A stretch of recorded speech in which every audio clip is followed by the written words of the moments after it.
The real estate in in Ouagadougou is very expensive. The issues we had in Bamako was like the electricity wasn't stable. 2 people are not supposed to get on a motorbike in Bamako, so we got arrested. When you talk of transportation in Bamako, you can get a ride anytime, any day. Like you can just stand anywhere and you get a ride. So when we got to Ouagadougou, we booked our accommodation online. It was an Airbnb, a single room apartment with a hall, a bedroom, a kitchen. Yeah, it's everything, security, light, everything was intact, and it cost us. Hello guys, welcome back to my channel. It's your girl EfyaKimora here. If you're old here, I really appreciate you for coming back always. But if today is your first time clicking on my video, I'm glad you found my channel. But please don't forget to subscribe and turn on your notification bell for more of such interesting and educative content. I am a Ghanaian travel content creator. I based in Ghana. I have been to 9 African countries excluding Ghana. So if Ghana is part, I've been to 10 countries. Step my foot on 10 African countries, and in my current episode here I'm exploring Burkina Faso and Mali. So I'm done with Burkina Faso and I'm done with Mali. So today I did it in one trip. So if you are new here, if you don't know me, you would like to go back to my channel and check some of my videos. Yeah, so in today's video, this is what I'm going to do. I did Burkina Faso and Mali in one trip, so I'm going to compare these 2 countries in terms of so many things: electricity, food, transportation, how much I spent, like the whole trip, how much I spent on this trip, and everything that comes to mind. If I forget about something or if you have any questions, so you can leave it in the comment section below. So guys, let's get right into the video. Let's go. So to begin with, my total budget for these 2 countries was $600, and it was per 2 persons sharing. Yeah, per 2 persons sharing. So I booked my ticket from Ghana to the border of Ghana and Burkina Faso. You know what? Some of the things I will be able to account for, some of the things too I'll not be able to account for. So you just take it like that. You can base on this thing to take decision when you want to do such a trip. Yeah, so that is it. That's what I want you to know. So Ghana to Burkina Faso, that was Kumasi to the border, 205 cities. Then from the border to Ouagadougou, we paid 6,000 CFA each. Yeah, we didn't pay anything again. Even entering the border, we didn't pay any immigration fee, we didn't pay any stamp fee, we didn't pay anything. So just the transportation from Kumasi to the border to Ouagadougou. So when we got to Ouagadougou, we booked our accommodation online. It was an Airbnb, a single room apartment with a hall, a bedroom, a kitchen. Yeah, it's everything, security, light, everything was intact, and it cost us $155 for 4 nights. And as I've told you, these kind of expenses are shared. So that's how much we paid for that, for 4 nights, $155. The video is on my YouTube channel. If you want the link to that apartment, you can check the video, and the link to the apartment is in the description below. So when you got there, the man says electricity is not part of the booking, so you have to pay for electricity. That means you have to buy electricity so that we will be able to use lights. So we paid 5,000 CFA for electricity. So he bought electricity, blah blah blah. You don't know how he did it, but there was water running 247, electricity 247. There was no single day that we had light out. There was never a single day that we had light out. Light was on 247. Water was running. Security comes every evening around 6 and goes every morning around 6. Cleaner comes every morning to do cleaning, and that was it. So smooth, so simple and all that. So you have to take notes, because I want to finish Ouagadougou, Burkina, then we'll go to Mali. So just take notes. Transportation in Burkina Faso, everybody rides. It's either a motorbike or a bicycle or a car. So it's like everybody's having his or her own personal ride. So for you to get access to a ride, either by booking, stopping, like anyhow, you have to just find it yourself like that. So the motorbikes that you see in Ouagadougou, they are not for commercial use, they are for personal use, and they are not ready to offer you a free ride. So for you to get a taxi, you have to walk, you have to go look for the taxi. They don't just move around as Ghana, or as even in Bamako, as even in Bamako or Mali, how it was. You get to know when you get there, if this is the first time watching my video. So you have to go look for the taxi, or they have a booking app, the one that we call Uber, Bolt, Yango. They have this that's called Okam, OKALM, Okam. We use it. Our tour guide helped us to use one. Transportation, you pay like 3,000 CFA to take us from one distance, not that far. Yeah, 3,000 CFA. The Okab, I've forgotten how much our tour guide paid for that, but it wasn't that expensive. Was it like, I think it was less than 3,000, something like that, to take us from town to our apartment and all that. So, but for you to get, you can, I asked the Okab rider, the Uber rider, that can you book, say booking a car for a day can cost you, like, if it's in cedis, or like if it's in dollars, like $100 to $150 for a day. Yeah, something like that, $100 to $150 a day. And the weather, during that time, all the experience I'm sharing is based on my experience, okay? So you got to take note. The weather during the time we visited was December, and the sun was scorching so much. The wind was so strong, and in the evening the weather is very cold. We couldn't even use fan to sleep during that time. We couldn't even use what they call it, AC. We had AC in our apartment, and also in our apartment we had Wi-Fi. It was very, very strong, very strong. The apartment was not far from the city, so just right in the city. And when it comes to food, we tried street food, which was very, very affordable. You can get some street food, small street food for 100 CFA, 200, 300 CFA. You can buy a whole dish on the street, which will cost you less than 1,000 CFA. We tried a restaurant food, like a restaurant. It cost us like 4,000, 5,000 to 6,000 CFA for an expensive, yeah, it was for, let's say, a 5-star restaurants. Okay, let me say 3 to 4-star restaurants, 4,000 CFA and something like that. You can get something nice to eat. Then we get to we are going to Mali. We paid a bus transportation from Ouagadougou to Bamako.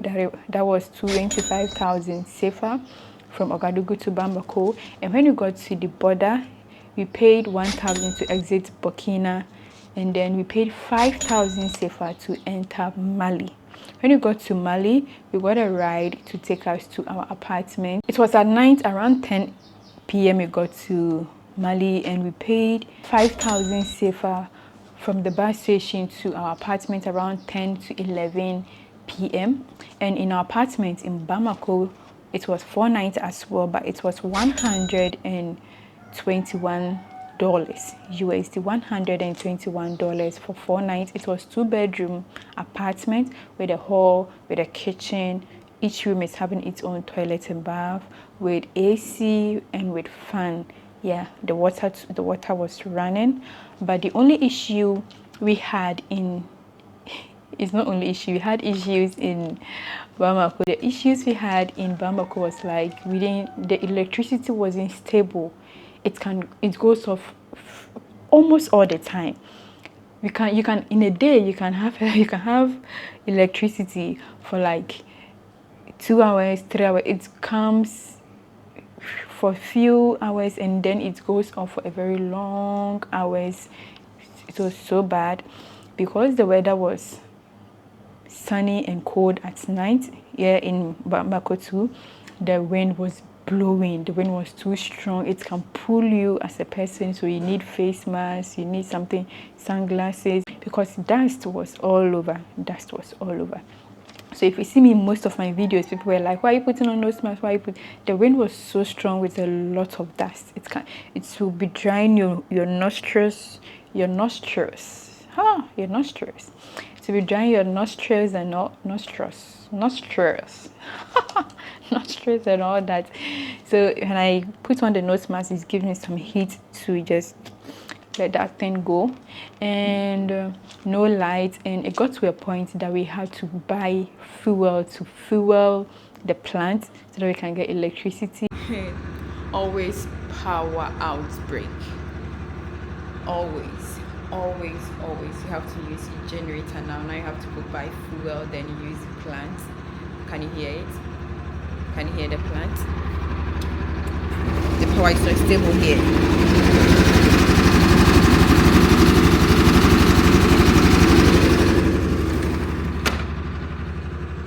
Another day too, we ran out of water. The water wasn't flowing, it wasn't coming, but that one was just for some few hours, then it came back. For some few hours, then it was just a day, and then it came back. But for the electricity, it's so bad, so bad.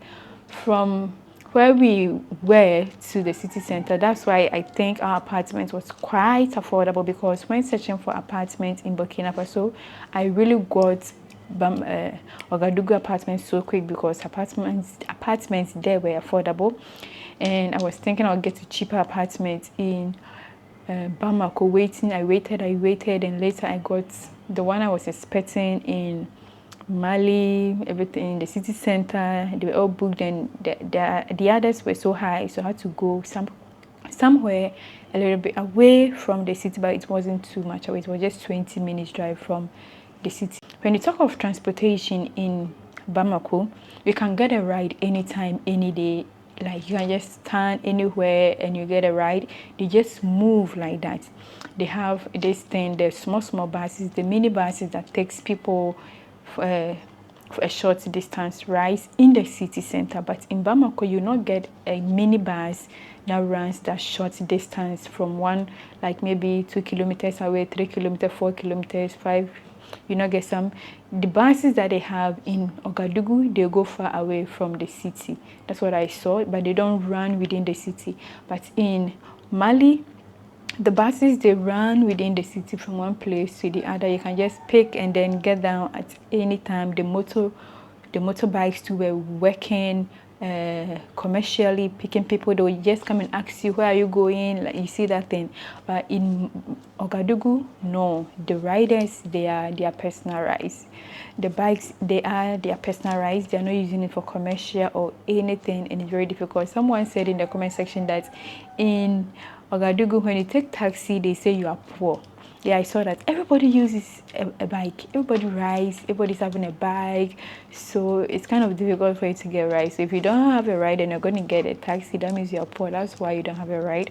But in Mali, you can get a car anytime, any day. So we didn't have a tour guide in Mali. We used to do our own rounds. We just go outside. We stop at a car. We wanted to use the trotro, the short distance buses, but we didn't get any chance to use that, so we used the motorbike.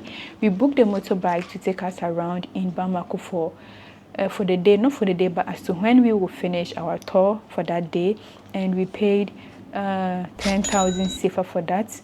2 people are not supposed to get on a motorbike in Bamako, so we got arrested. Our rider took 2,000 CFA from us to settle the policeman, thinking that he's going to deduct it because it wasn't our fault. We said we want to go to town, you're charging us for 10,000 CFA. Then he took 2,000 CFA from us, thinking that he's going to deduct, and at the end he wanted to take more. We said, Master, we agreed on the 10,000 CFA, so we paid the 10,000 CFA plus that 2,000 CFA that he took from us. And the tourist sites, there are lots of tourist sites, like the Mali National Park. When you get there, you can get access to the zoo, the museum, the biggest church, the biggest mosque, there are markets, the Tower of Africa. There are lots of monuments that you can visit. The only places that we paid entrance fee was the Mali National Park. We paid an entrance fee of 2,000 sefa, and then the Mali Museum we paid an entrance fee of 500 sefa each. And the Tower of Africa, I don't think that place we were supposed to pay an entrance fee, but the man told us that we should pay an entrance fee, or like for pictures. If you are here for pictures, you should pay 500 sefa for the pictures. But if you want to enter, since he don't speak English, we don't understand French, that means he's not going to tell us anything. So I think we should just enter. If you want to enter, he will take 1,000 sefa each from you guys.